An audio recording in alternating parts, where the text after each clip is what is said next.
speaking of asbestos, what about the White House? Doesn't look like he did that either when it comes to the demolition of the East Wing. So the company they use, called ACECO, calls itself the premier demolition contractor in the DC area. A reporter from the Washington Post, and they found that ACECO's abatement license was voluntarily canceled by the owner as of August 18th, 2022.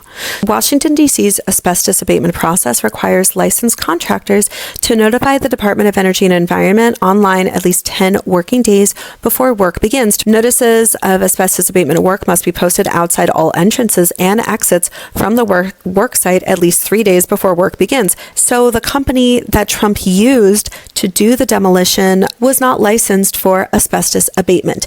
And even from looking at the footage, you can see that they're not following protocol. The only visible effort to actually protect against the asbestos was the use of water hoses to prevent dust clouds.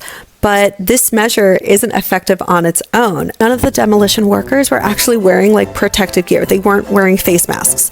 And there were tourists and people on the street that were close and watching the demolition occur. So they very easily could have gotten hurt by the asbestos that was going out in clouds going down the street.